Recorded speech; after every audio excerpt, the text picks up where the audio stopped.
Grow Great is a city government leadership podcast with Lisa Norris and me, Randy Cantrell. Each week we share insights, experiences, and wisdom to help you and your leadership grow great. Our website is growgreat.com.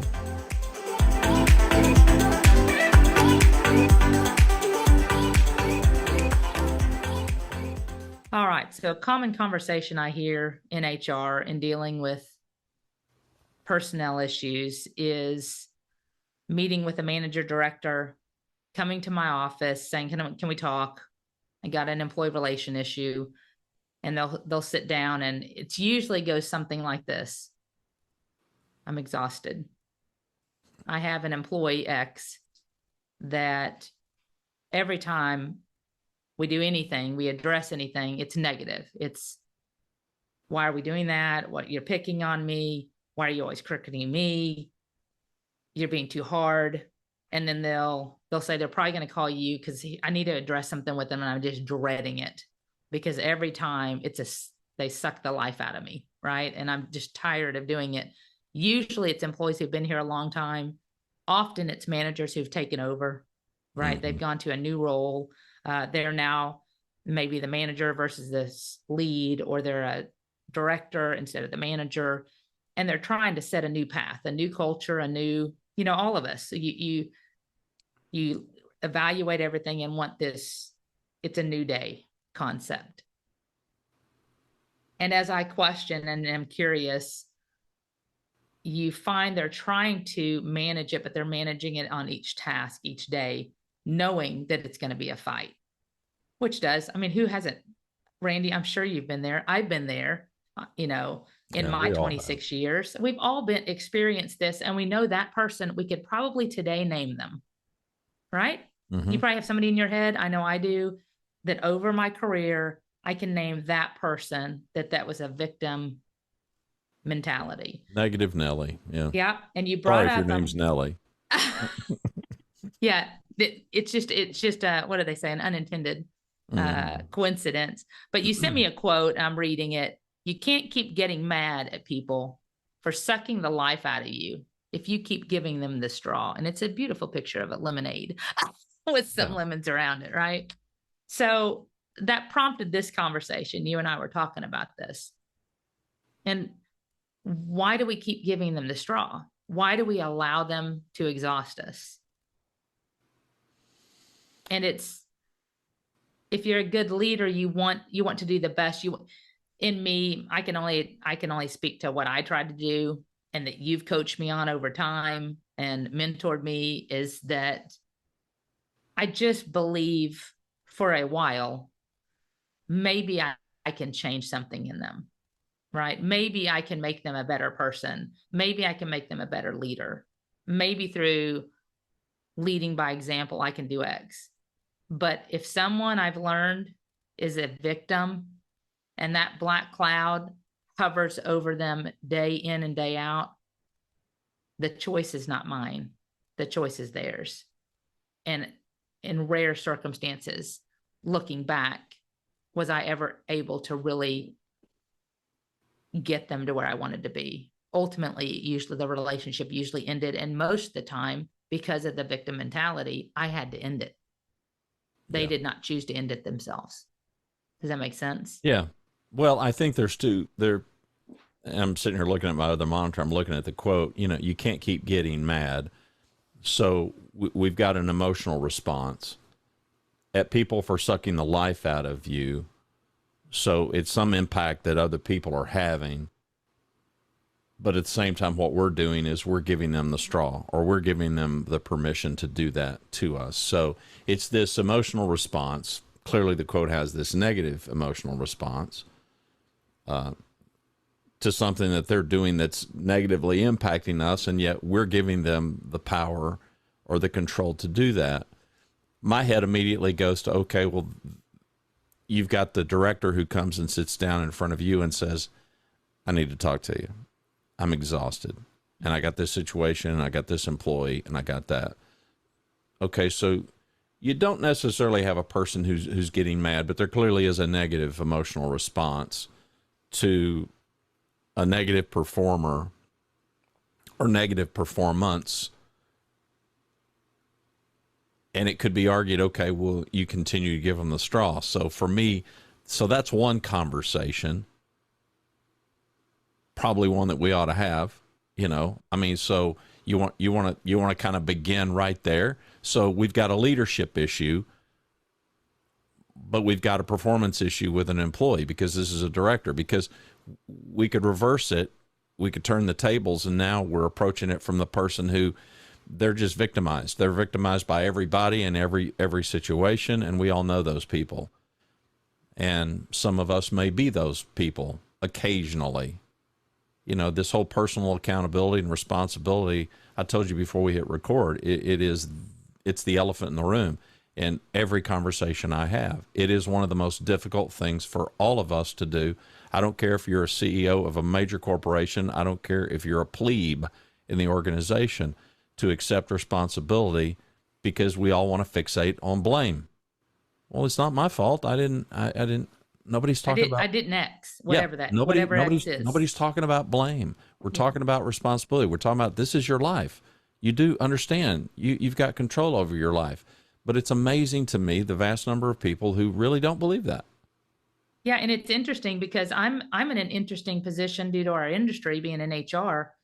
We will, in almost, I can't think of a case anytime this has happened. And this is a very common, I bet I deal with this at least 10 times a year, if not more. I'm probably underestimating this.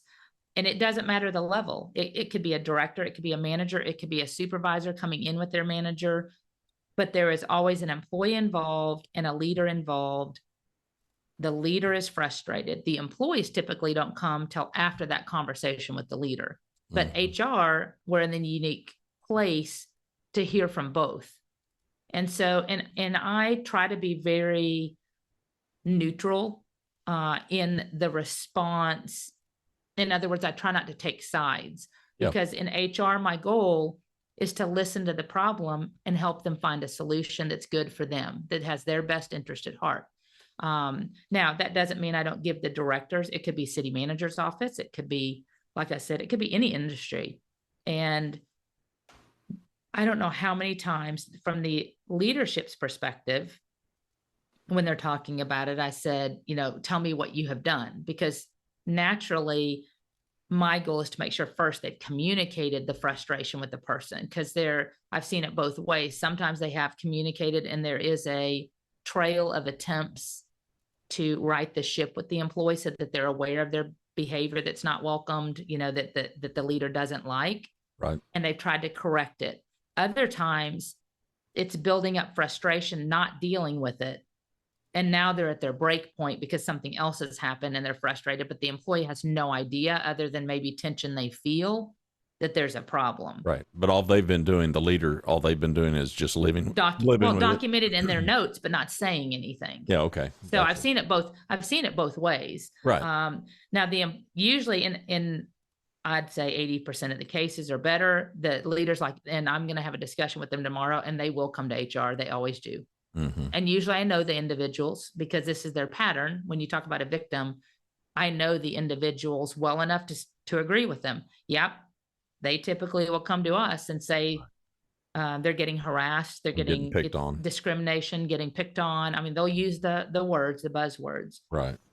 And so, you know, so I'm giving guidance to the leader saying, okay, show me what you've done. Here's, what do you want to do? I always ask them first, what are you wanting to do? And then I said, we'll assess the risks around that.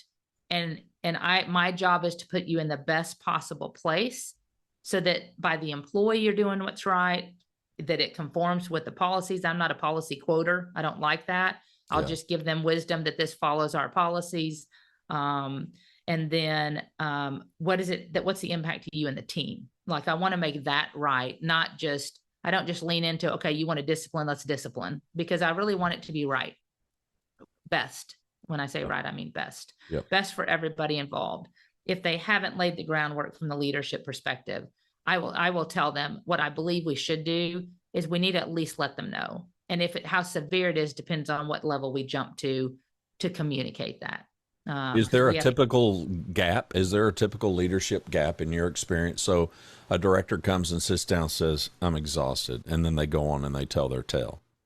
uh, you know, I would say there's the gap is usually crucial conversations are just hard to do and people don't like to do them. They hope the behavior, we've talked about this before, even I think Have on the they podcast. typically not done? Have they typically not done that? Have they typically not done that well? Have they typically not done that frequently enough? Or how No, would you I describe think that? it's not even it is usually they've done some in almost every case they've done something, but usually it's just a conversation and they try to keep it very positive. Um, Well, it clearly hasn't worked, or they wouldn't be sitting in right. front of you saying, "I'm exhausted." Well, they get to a frustration point because everybody wants to stay kind of in good graces, right? They really want to keep the culture up. They don't want to.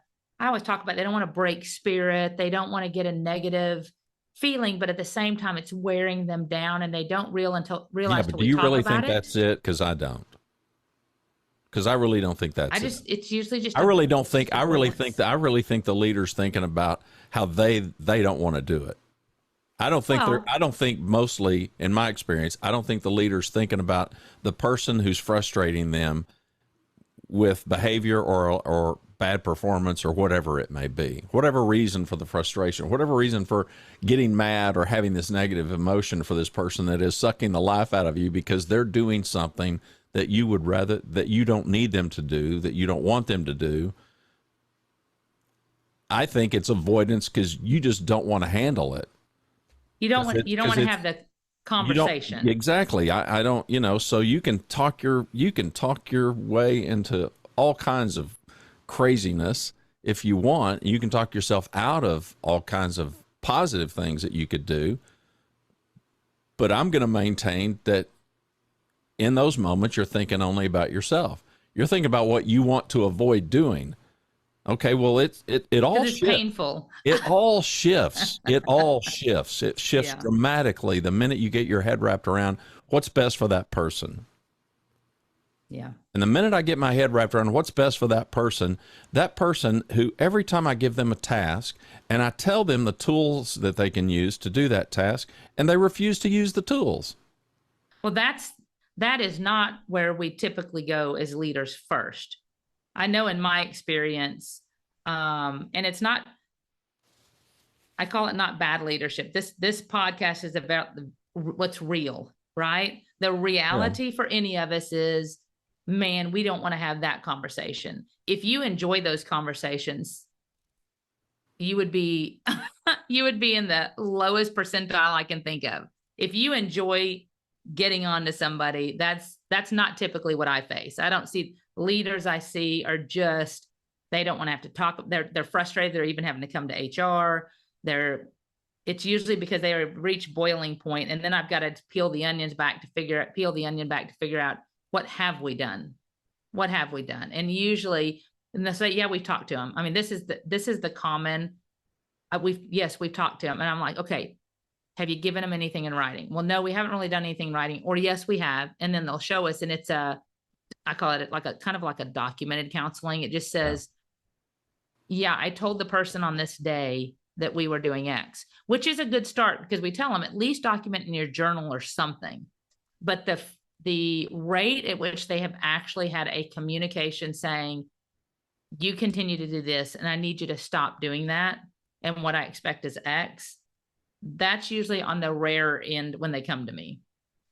And the good news is when they come to us, it's usually not, I'd say, I shouldn't even say usually.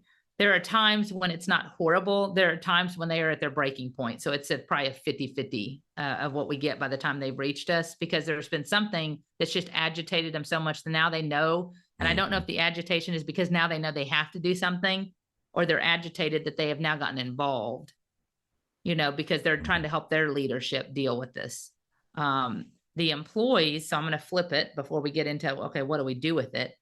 The employees then we'll get a kind of a plan. I'll talk with them. What have you done? They show us. We'll figure out the risks. And then I back them into a plan saying, okay, this is what I am thinking. What are you thinking now? Usually they don't want to have to document. None of us like it. Right. That's one more step. We'd rather just move forward and get rid of the problem. right? I mean, who wouldn't? That's right. But we've got to proceed. I tell them we have to follow our own policies as best we can, but we can skip steps if it's severe enough. So I get them on a plan. Usually this is what happens next. They then go meet with the employee that we know is going to be the blow up, right? In other words, the employee's going to be mad. It's funny because usually I'll tell them what to expect. I'm like, okay, first of all, this is what you need to be prepared for. One, they're not going to want to sign it. And we have a clause in Grand Prairie that says, if you refuse to sign what we are telling you needs to be corrected, then you're choosing to resign from employment. I mean, we have that phrase on each letter because I say, we keep saying director, but it's not necessarily a director. Right. The leader that's doing it, I tell them, you need to tell them, this is what I expect from you. If you're not willing to sign this and acknowledge, you don't have to say what we are accusing you of is necessarily true, but in that letter, they're saying, this is what we have seen, and this is what we expect from you, and you must sign. If you don't sign, then give us the other letter. Or if you refuse to give us that, then we terminate you, because we must have this to move forward. If you're not agreeing to even to that, then you're not agreeing to continued employment, because that's the minimal expectation. Right. Right. So we have that in all of our letters. And I tell them they're going to probably refuse to sign, and you need to restate that if you refuse to sign, then there's a different letter and you're not working here anymore. Is that what you want? And so usually the employee will sign. I said, next, do they have any leave available? Because they're going to be real sick the next day. 85%, if not almost 100%, do not come in the next day. All of a sudden they've got a cough, cold due to flu, and they need some medicine, right? They've got a bad headache. They've got a stomach ache. Yeah, the hiding kicks in really quickly. Yeah, yeah. And then I said, and then if they don't do that, they're usually going to trip on the way out of the office, and it's going to become a workers' comp injury. So just be ready. And it's so funny because most of the time they'll call back and they're like, well, you nailed it. They're sick today. Yeah, it's not your fault. They aren't sure when they're going to be in. And they're thinking about it, and then so then the employee, while they're sick, the employee's calling HR. Right. Usually I tell my staff so they know to send them to me. So I've got the same conversation with two parties going on. Right. And in every case, the employee will do the same thing. I'm miserable. It's exact same, different perspective, exact same story. I'm miserable. I'm always being corrected. I'm trying to do a good job and it's never enough. I mean, from their perspective, it's horrible too. And the response to them is, okay, tell me more. Is there anything else? What are the specifics? And most of the times, I would say most of the time, the leader, we have really a great culture here. So we have good people, good leaders. Everybody's still developing, just like I am. But most of the time, the leader has the more accurate perspective, but not always. And then the employees, the difference is theirs is real to them. And I always tell the leaders, don't forget that what they feel is real to them. They do feel picked on. They do feel like they can't do a good enough job. And that's stressful when they're trying to earn a living for their family, right? So when I talk to the employees, I always ask them, do you like what you do? Yes. They'll say these words, I love my job. And my response is, do you? And they're like, yeah, I love what I do. And I said, okay, but do you love your job here? And it's no, I don't love my job here. I love doing my work in the field. I love being in HR. I love being a building inspector. I just am stressed because it's usually new leaders, different leaders. That's when the tension usually kicks in because they've got a new way of doing business. And they don't like the methods of the new leader, right? Or the changed leader. Right. The supervisors got switched up and they don't get along with them. So as they tell me the story, it's usually when they come to HR, it's usually dire straits. I hate it here. I cannot stand coming into work every day. It makes me nauseous, and I said, why do you choose to be miserable? Whose decision is that? And there will always be a pause if they're not in person. And they're like, well, I guess that choice is mine. I said, who is in control of you? Well, I'm in control of me. Are you in control of your boss? No. So you're wanting them to change, but they're telling you what they need from you, and you're choosing not to do it. Instead, you're fighting it. So what benefit is that gaining for you? Life is too short. You either choose to try to be compliant and accountable, or you need to choose to get out, because you're in control of both of those decisions. And it's 50-50. There's been occasions where people have completely turned around, and we have success stories because they realize, you know what, why am I fighting this? I can be, I try to tell them that the leaders have your best interest at heart. It doesn't feel like that, but they're just telling you what they expect from you. And that's what HR tells them to do. If I were talking to your leader, I would be telling them, communicate with them so they have an opportunity to fix it. You're telling me they've communicated with you, and you're choosing not to fix it. You're choosing to fight it. You're choosing to make it miserable. How does that feel to you? Response: horrible. How does that feel to your team? Well, there's tension in the team. How does that feel with you and the leader? Yeah, it's not a good relationship. Are any of those good things because of your response? No, right? But you have to walk them through it. Right. And most of the time they end up crying. They're just, it doesn't matter, men and women alike. Mm-hmm. And I said, you are in control of you. Choose joy. Find something you love at a place that better matches what you're looking for, because this is not it. We think it's a great culture, but if that is not for you, and the leader's not doing anything wrong.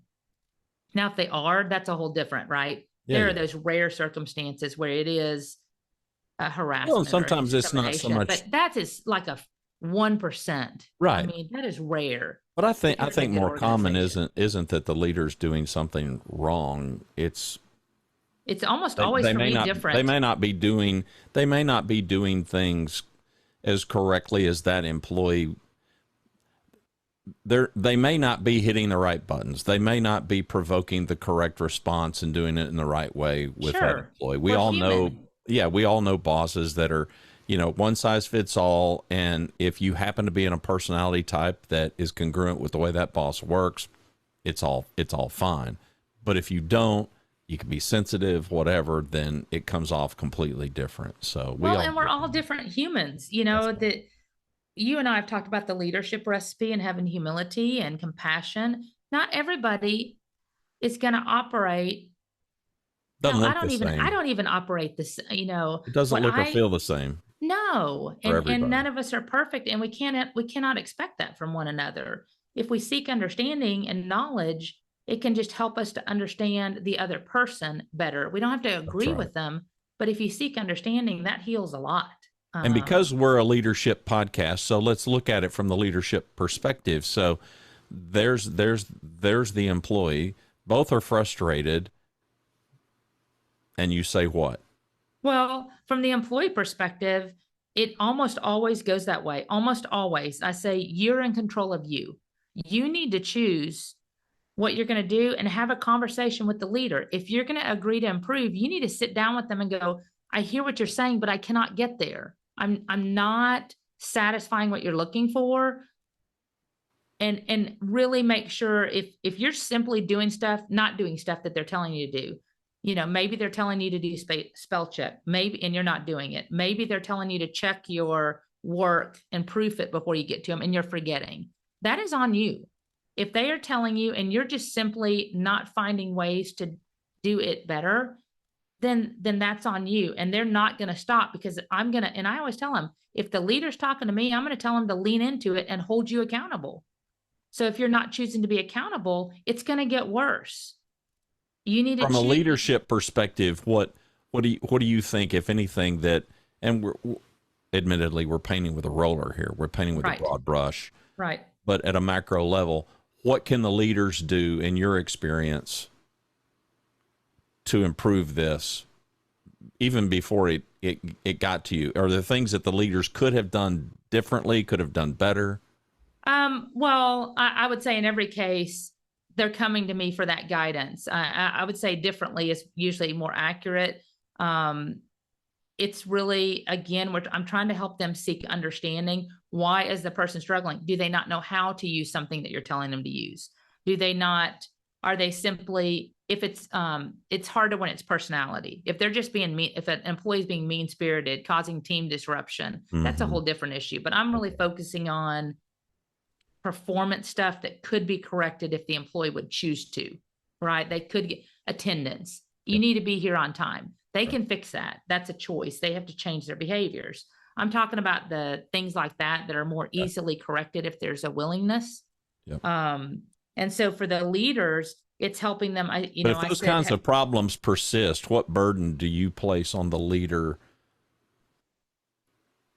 to remedy that situation? I always tell them they need to explore it. I said, you need to first hold the employee accountable. If they're, let's say it's not follow up, because this is very common. They're not following up on things that they ask them to do something. They don't follow up or follow through or get back with them. Yep. I said, then tell them, I want you to schedule a weekly meeting at your convenience with me when I'm available, and you need to load it to the calendar. Next, you need to bring your updates to me. I don't want to ask you about each project because I want to know that you're armed with what you need to do, and put that on the employee's back. And it's those kind of things we walk through. I said, be sure you're talking with them weekly so they are lending success. What successes did we have and what hiccups did we have? So the employee continues, and that's work. The leaders, that can be a little frustrating when we're talking about that. But I said, if you don't understand what's going on and really asking questions, not the fact that they just didn't get something done, why did they not get it done? Give them opportunities. Just try to do the best for them that you can while they are trying to improve, and don't fire them the next week when they fail on one thing, because that's often like, oh, there they did it again. But you got to give them time, because it's a changing behavior is learned, and it's like a habit. You got to do it a bunch of times before it kicks in and you get it right and you follow through on it. So you got to give them genuinely time to improve. That's from the leader's perspective, Randy, that I do. We set kind of a plan, right? Because often they haven't followed up or followed through either. They ask them to do something and assume it's going to get done. And we all would love that in every person. Yeah. But usually not 100% of our employees operate that way. Just generally, each person's going to have a different skill set that's lacking. Just like I've got things in me that I am always working to improve. If you say you're perfect, you're wrong, because it doesn't exist. Perfection doesn't exist. But we can definitely be better than we were yesterday, and be aware of our natural tendencies and try to arm ourselves against those and be better, right? Find ways to do that the best you can with your natural abilities. And so the employee's perspective, let's switch back to them. When I'm talking to them, I always tell them, you have the choice. If you're miserable, you can choose to leave, find something else. If they're eligible to retire, I tell them, is there anything preventing you? Is there a reason you're eligible to retire? Is there a reason you don't? Find something you want to do. I've had conversations 3 times this year in the last 3 months already with employees. This very thing. They're miserable. They've come to us with a complaint, and we've either investigated it if it's formal. 2, we've already talked to the leader and the employee, and they just don't get along. And they're all eligible to retire. And I said, is there a reason keeping you from that? Well, I love the city. I want to keep working here. I said, you just told me you're miserable and you cry every day. Why do you want to keep working and coming into that? Why don't you find something you love to do? Right. And 2 of the 3 employees chose retirement ultimately, because I told them, it's your choice. Why are you staying miserable? Why, what's our quote? Why, my phone's hidden. You can't keep getting mad at people for sucking the life out of you. And that's on either side of the equation. Yeah, that's right. That's the irony of it all. Right? Why are you letting them suck the life out of you? They're both giving each other a straw. That's right. Quit doing it. Right. Quit doing that. Choose joy. Choose happiness. Choose. Yeah, put your straw somewhere else. Life is too else. dang short, man. Choose something that you enjoy doing every day. And in fact, one of the employees I've recently talked to chose retirement and wasn't going to go to work.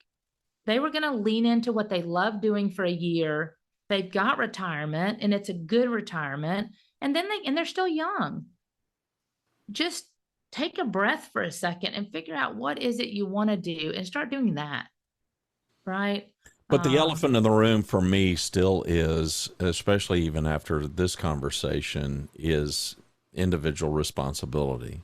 You know, whether you're the leader or whether you're the employee, is just, you know, take control. Now, when you're the leader in your scenarios, you're also the boss. You know, here on the podcast, we've made a distinction between leadership. You don't necessarily have to be a boss. Being a boss means having a title and some authority coupled with your leadership can absolutely, in our estimation, make leadership infinitely more powerful, because you can knock some roadblocks down. You know, you can flatten some speed bumps that if you don't have authority and position and quite frankly power, can be much tougher. But here, a boss employee situation, you know, both need to take some responsibility for themselves. And I get that it gets really difficult. I regularly tell leaders, what if every employee came to work every day and they had emblazoned on a T-shirt or a hat or something, help me succeed? What if your mandate every day coming to work as a leader was, I look at all these people in these cubicles or wherever they are, help me succeed? And you can't paint with a broad brush. No. Not in the nuances. You can paint with a broad brush about a lot of things, and you must, because it's only practical. But people are different. And you and I, before we hit record, we were just kind of catching up on some things and talking about humanity. And you can go back. We've done an episode about just our shared humanity and this whole notion of just leave it at the door. You know, don't bring your personal problems in here, kind of a mindset, which thankfully it's beginning to fade away. And it's not a matter of your employee sharing everything, divulging everything. It's not a matter of broken confidences or anything like that. But these are individual people. They've got individual personalities. But if I had emblazoned across my chest, help me succeed, and I had a leader who was going to do everything in their power to help me do that, that feels very different. I'm not likely going to go to a director of HR complaining that I'm being picked on. Mm-hmm. I don't think. Right. If I feel like that's what's happening, and I'm starting there at this late stage of the conversation, because you can't keep getting mad at people. It's all this negative emotion. I get it. I understand it. But man alive, that gets dissipated if I feel like you're helping me and you're here to help me. You want to help me.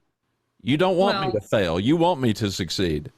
The difference is where it fails is when one or the other of those two parties don't choose to change.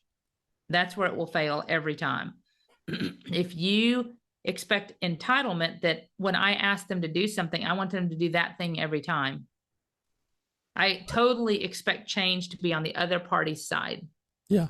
Because it's all about them, it will fail every time. Those are the ones, and I can start seeing that the more I converse with both parties, right, as to who's willing to change and who's willing to accept advice and guidance and wisdom and put it into action versus, you know, of the 3 retirements, one absolutely would not change. They didn't see any fault on their part. And I think it was best for them to retire because it was not going to get better. Right. Of the other 2, they basically made amends, and they were like, you know what? You're right. I can change. Time to move on. It's really part of this is me and my fault. Mm-hmm. And it's just time for me to move on. So they kind of saw the light, and it's best for me to get out. And it really was a benefit for both parties. But these end differently every time. And like you said, we're all human.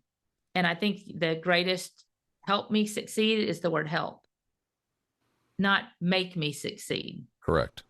In other words, the leader's responsible for your success, because I don't believe that. The leader has an impact on your success. That's right. but you absolutely have the ability and the choice to succeed by your own actions. And Well, that's what really counts. where the wheels are aligned in your scenarios, if the wheels are not aligned, you and I both know who wins. That's right. And the employee at some level has got to understand, I'm not going to win. I'm not going to win this test of wills. Sorry to inform you, but as an employee, you're not going to win. Yeah, and I had to tell an employee that in these conversations. I said, from what you've explained, your leader has not done anything wrong. Mm-hmm. So now you have to choose. There's nothing that you've told me. All that you're telling me is a difference in style and the way you want them to work versus the way they are working. And they don't have to change because that is their work style. And it's really not incorrect. What they're communicating with you, asking you what they want corrected. You're choosing not to do it. So ultimately, whose responsibility is that? And most of the employees will agree with me. They'll well, that's mine. Right. But it just is irritating. I just feel like they're and they'll just go on about picking on me, about they're making me look bad. And I said, who is making you look bad?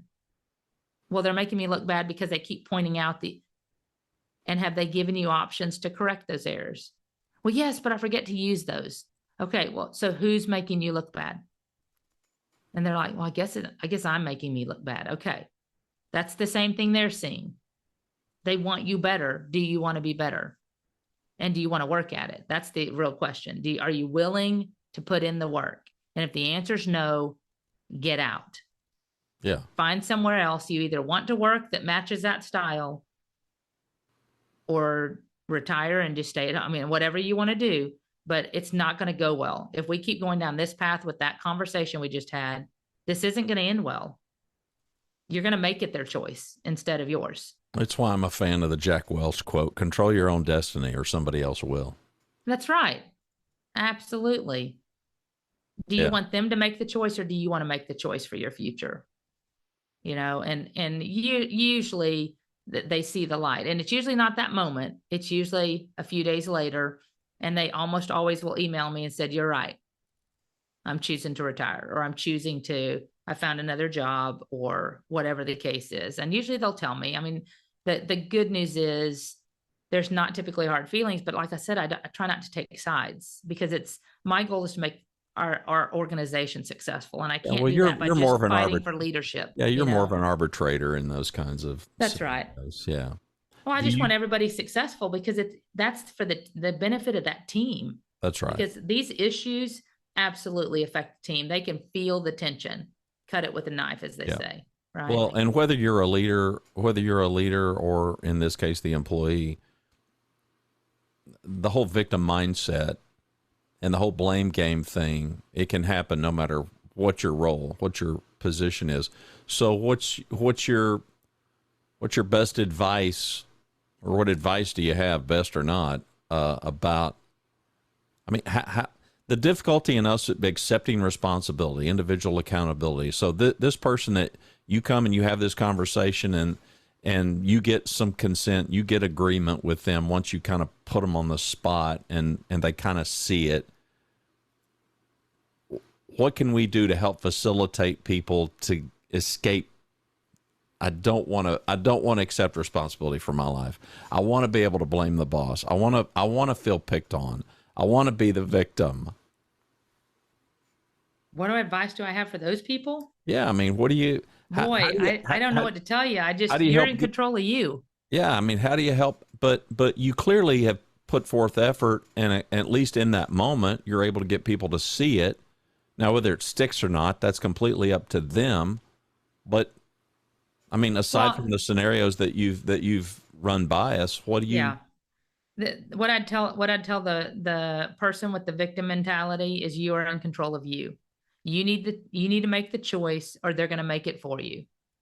Period. You are in control of your life. You are not in control of their response. You're only in control of your response. So you need to choose it. You need to choose what the next action is, and either choose to be accountable and choose to change if it's reasonable. Again, remember, we're talking about something that is changeable, and I'm talking about performance in behavior. We're not talking harassment. We're not talking discrimination. Right. Those are totally different topics.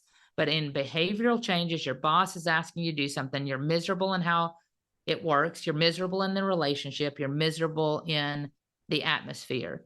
You have the choice to get out of it. You just need to choose it and search for something different and try to do the best you can, meet the expectations while you are there so that it ends well, because they're also the same people who can give references and do things like that. So you need to think about the long term. From the boss's perspective, what I'd tell you is to hold them accountable.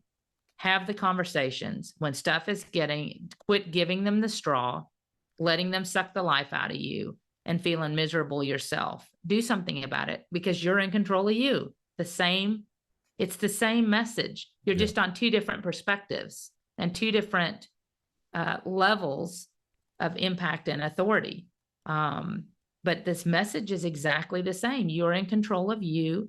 You are in control of your team. The difference is you've got an entire team watching you and how you react to it. Because I will tell you, your team does see it and feel it. And if you do nothing, you're weakening your respect and your authority by not addressing the issue and trying to, as you said, Randy, help them succeed. Help them succeed or help them out the door.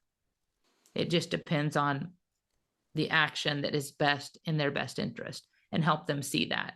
I've had many leaders just say, I'm trying to do the best. I'm trying to tell you so that you can be the best version of yourself. If you don't believe me, go talk to HR separately. I mean, they've encouraged them, and that's often a good way to handle it. Just really make sure you have their best interest at heart. You're trying to serve them well, which is what a good leader does, but you're holding them accountable to what you expected, and you're having those tough conversations. And when you do that, it's going to naturally progress. And usually, if you're doing that well, they will work themselves out the door. They will choose something different because they see it's not waning. It's not if I throw a fit, it's going to get better. They continue down the path. Right. And if you're resilient and you continue to hold them to the same expectation without reaction, right? Without an emotional, you remember I've talked about in former H&E, huge and without getting huge and emotional. Right. They're going to see this is not going to get better. Just me throwing a fit isn't going to make them back down, which some people believe it does. They may have operated in their life that way, that if I throw a fit, it shuts everybody down and they'll just leave me alone. Just hold their feet to the fire and keep moving down that path. And usually they'll choose to move out or choose to improve. You may have it, you may have a good employee. Often these end in them leaving, honestly. But we have had some success stories that people that realize, no, I do want to be better, and they change and they get a mentor or somebody that can help them on just growth. And a lot of times it's maturity. Sure. My leadership advice would be prompt over procrastinate. It's very easy to procrastinate. So Lisa talked about the employee who suffers some kind of, corrective measure, and then the next day they ironically turn up sick. And the reason that they do that, and the reason that we would do that if we were them, the reason that you have done it, all of us have done it, everybody listening to me has done it, everybody watching us has done it, we hide.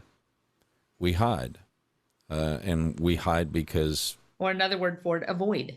Yeah, we're fearful, and we've done the whole, be a buffalo and, lean into the thunderstorm kind of a thing, which is not, that does not feel natural for most of us. That can be a learned behavior though, because the reality is heading into the thunderstorm, we're in the storm way shorter a period of time if we can lean into it. The difficulty with leaning into it is having to accept responsibility, because now we have to come face to face with the fact that this is my life, and no matter what circumstances have befallen me, many of which are beyond my control, I am in control of how I deal with it and how I respond to it. In my experience, leaders it's much more easy to lean into procrastinating than it is to being prompt. I see a behavior, I see a performance, I need to address it. Yeah, I got stuff right now. Right. Okay, well, that's a form of the day after. not reporting to work because you're sick. Yeah. I just don't And, feel well. I've got a and, headache. and the Yeah. quicker you realize that, the better. You're being selfish in that moment. So get your head out of yourself and now think about what's best for them. Is it best for them that I ignore this and not say anything and I don't address it? Or is it going to be best for them if I do address it? Now, secondarily, how? Because I could just go clear out about a 3-foot spot and pitch a walleyed fit, and okay, that might make me feel better. Probably isn't going to help the situation or the employee. That's right. So prompt over procrastinate. There's a difference between nice and kind. Nice is, well, how are you doing? I'm fine. Okay. Or better yet, we've all expressed sympathy to somebody. It could be over a death. It could be over some tragedy. And, I'm so sorry. Well, that's nice, but kind is helpful. Nice is just nice. And if you're a leader, you can't afford to just be nice. You must always be kind. But if you're just going to be nice, then you're just throwing platitudes out. You're not helping me. You're not helping me succeed. You're just being nice. Yeah, it's like Nice empathy and compassion. nice ends me up in front of people like Lisa who are telling me the rules of the road and how it's going to be, because everybody was too nice to me. Nobody was going to be kind enough to tell me, Randy, this is what you're doing, and this is you're killing yourself. You're sabotaging your career here by continuing to do this. And I'm like, well, everybody's so nice, but nobody's being kind enough to correct me. As a leader, you've got to be kind enough to help these people succeed. If you're not, then they don't need you. You're replaceable, and the sooner the better, because quite frankly, you're taxing the organization more than anybody else is, because you're probably highly compensated and there's all kinds of benefits that go with that. So if you're not benefiting the team and growing the team to be great, and yes, that starts with you, you got to grow yourself as a leader, and don't keep score. I'm envisioning a person who may come and camp out in front of you and go, I'm exhausted. In my experience, yours could be different. By the time people get exhausted, they've been keeping a tally, but they've been nice. They haven't been kind. They've been procrastinating. They haven't been prompt, and they've got a catalog of things that this employee knows nothing about. Yeah, it's usually in their calendar. They've got, here's everything that they did this incident, they did this incident, they did this incident. And I said, it sounds like I call them dings. It sounds like you're keeping dings. What did you tell them? Well, I mean, we just talked to the crew about, be sure we do this, this, and this. I said, but did you talk to the person? Yeah. Or how many times you go, oh, well, I haven't talked to him yet. No. Yeah, that's exactly right. I hadn't talked to him yet, because I thought when I talked to the crew, it'd get better. Or so what are you waiting on? You're waiting until you get 100 tick marks on a calendar before you'd talk to them? Okay, well, that's the procrastination versus being prompt. Yeah. And all of us who have relationships have experienced, and we have probably done it to our partners as well.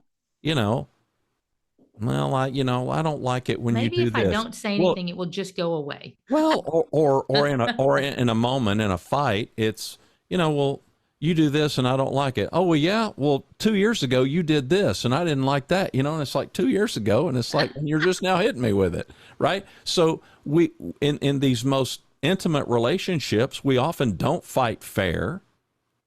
And sometimes at work, we don't fight fair. And I saw a quote once. Yeah. I saw a quote once that said, to that point, not that it's always the case, but it said, women aren't hysterical. They're historical. They save everything in the past. And I just laughed at it, because although I don't typically operate that way, how many people, like to your point, that we know that are historical, they're keeping track. Yes. And then they're blowing up in the moment because of what you did 4 years ago. And we're holding on to that and not letting it go. Right. You got to get over that, and the past is the past and move forward. Now, obviously in our line of work, sometimes those come up and become part of future performance discussions, just to show a trend, right? To show a behavior that's continued. But you don't want to hold on to stuff. We've had But I'm talking leaders on about occasion. refusing to address it while Yeah, I'm keeping right. some private diary about it. That's all. right. That's exactly right. Well, roll all of that up into one ball, and what you've got is still the point of the whole conversation, and it's individual responsibility. It's That's right. can you be accountable for your own life On as a either leader? side of the spectrum. Yeah, and as a leader, you've got to be accountable to yourself. You've got to be accountable to your organization, but you've got to be accountable to your people. That's right. But it's all on you. The magic, you know me. I mean, the ideal outcome. The ideal outcome and where the magic happens is as a leader when you can accept responsibility for everything. Everything. And every week, if not every day, I will engage in a rather lengthy conversation about, well, but, you know, everything's not my fault. And people's heads immediately go to fault and blame. And I'm like, I didn't even use that word. I used the word responsible. Well, you were thinking it, Randy. I use the word responsible. Well, I know they're thinking it. I know. It's That's the what whole they are point. thinking. And it's like, you know, so what's the downside? I also regularly have the argument with people, what's the downside to being optimistic? What's the downside to being hopeful? Well, you'll be disappointed. And I'm like that's not going to happen already? Like you're not going to be disappointed anyway? So why not be hopeful, be optimistic, and then why not engage behaviors that will put us on that trajectory? The same thing goes here. You know, what's the downside of accepting responsibility? If you're a leader, what's the downside of accepting responsibility for everything? And that's what I hear. Silence. Because nobody can come up with anything. And I'm like, man, that's where the magic happens, because now you start seizing control, and I mean that in all the best ways, because now you start seizing opportunities to influence the outcome for these people individually and collectively, as well as for yourself as a supervisor, manager, department leader, whatever it is, whatever role that you serve. It's a hard thing, though. It's a process. It's absolutely right. It's much easier said than done. Our whole point today is that, like you said, quit giving people the straw. If they're sucking the life out of you, do something about it, because you are in control of you. You are in control of your straw, right? Quit. Well, before we wrap up, though, let's talk about the power of other people. Let's talk about the power of other people to help us pull the straw away and to accept that responsibility. Let's talk about the power of you as an HR director with the leadership team where you are, because that matters. That matters, because leadership is a really, really lonely, it's a lonely occupation. But it doesn't have to be done in solitude. You could, but I wouldn't advise it. Right. You know, the whole iron sharpens iron kind of a thing. So I don't judge the person who sits down at your desk and says, I'm frustrated out of my mind. I rather view that as there's a smart leader. Right. There's a smart leader who realizes I'm giving a straw to somebody. I need to quit giving them the straw, but you know, I'm kind of stuck. How do I do it? How do I quit? How do I stop being miserable in this circumstance? Exactly. They know they need to do something. Of course they do. It's as we've always talked, it's about perspective from somebody else. Go to somebody you trust. You know, when I'm about ready to do things, you know, you and I have bounced. Yep. I'm like, Randy, oh my gosh, this weekend was horrible. And you'll just ask questions. If I'm frustrated at work, I can talk to Cheryl, my boss. I can go to her, know it's a safe place, and say, this is what I'm thinking about doing. And she'll ask questions. And usually in a matter of 5 minutes or less, you've got clarity. If you've got somebody that's truly, genuinely listening on the other end and just asking questions. Can you figure out in that moment for yourself what really is happening inside you? Well, usually I know but usually I know what's happening. But because I'm in it, there's a fog. There's a fog, and you're like, I think I'm doing this. I think I'm heading down the right path, but I'm tired of dealing with it. So now what? You just need, Most every time, I would tell you probably the employee that's in this and the leader that's in it, they know what to do. They just don't want to have to do it, right? They just don't want to have to go down that path, but they know it's inevitable. They want to hear it from somebody else. But in front of why else would they reach out?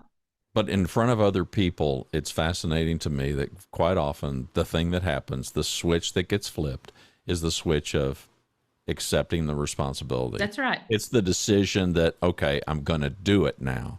I'm not going to talk about it. I'm not going to excuse it. I mean, for me, and of course, I have a unique position because I'm that guy on the other side of the table trying to help people flip that switch. Right. You know, you're not flipping it for them, by the way. And as a leader, you can't.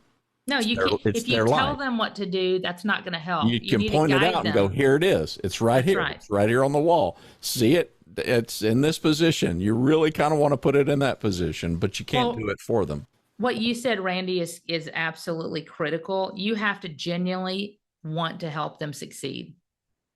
If you are telling somebody what you want them to do because that's what you want to do, you're not necessarily benefiting them because you're not really listening to what they need to succeed at your level of expectation. You're telling them what you want them to succeed. You know what I'm saying? It's different. Mm-hmm. You have to help them succeed in this circumstance, not tell them what to do, because that really doesn't benefit anybody unless this is a circumstance where tell mode is critical. Tom Hart, our former CMO, could have told all the time. Steve Dye, our current city manager, he could be in tell mode every day if he wanted to, because he has the authority and power to do so, but they don't choose it. Tom, he was here from 1999 to 2021. I can probably think of 3 instances in that entire time where he told me in tell mode, Lisa, this is what you're going to do. Yeah. But other than that, he always said, what do you think we should do? And then we dialogue and he'd say, I agree.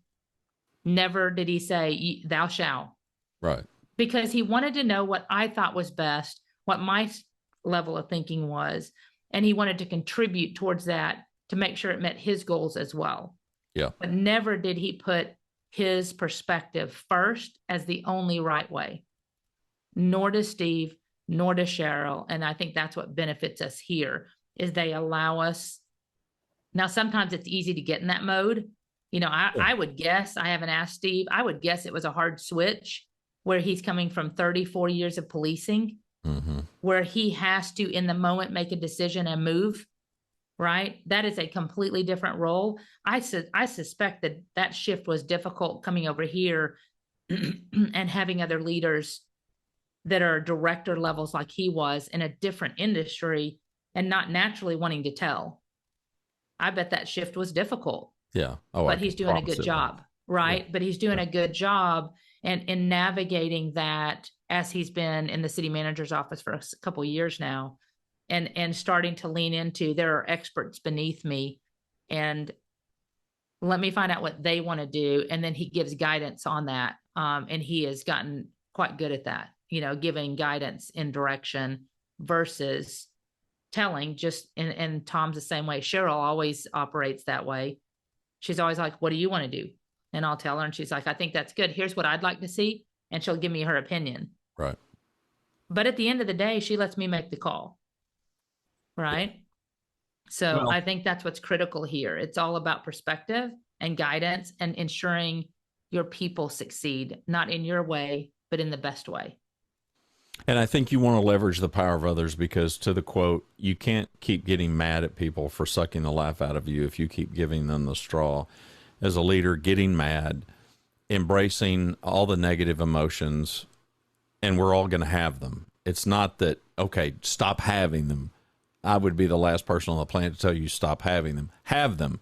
Just contain them, manage them, leverage them to propel you to something more positive, because these are human emotions. And in many cases, they can be completely justified, by the way.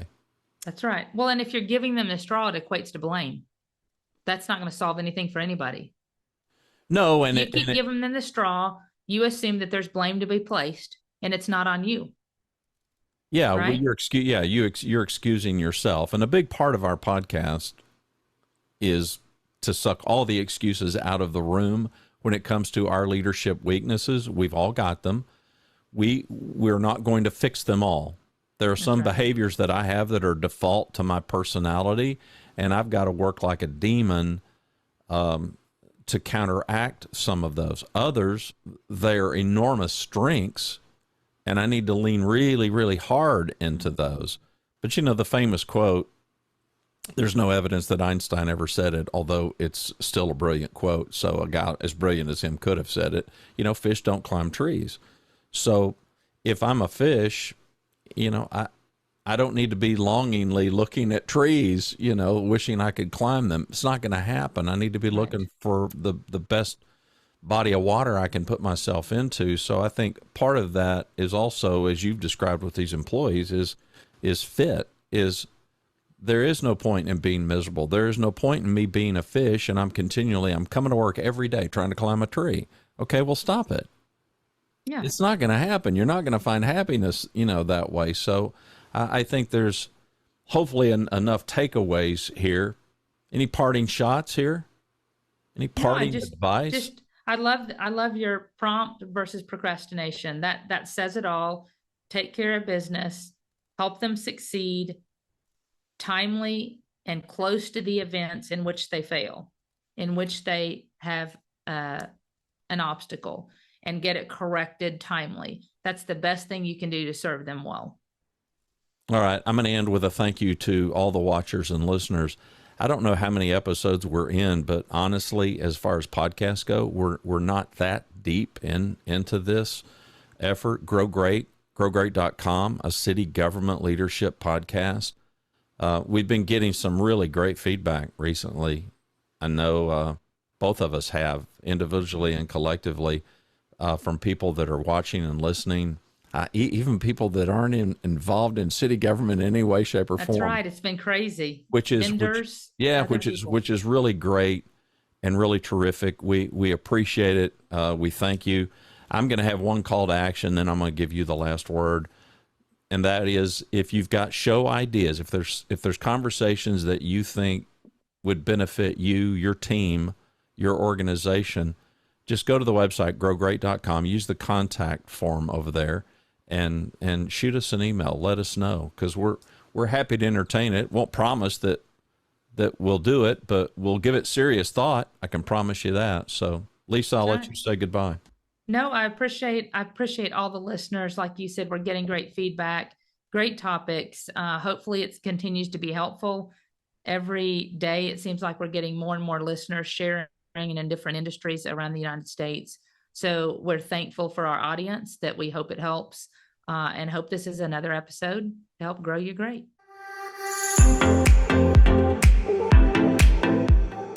Thanks for watching and listening to Grow Great, a city government leadership podcast. For Lisa Norris, I'm Randy Cantrell. Be well, do good, grow great. The website is growgreat.com.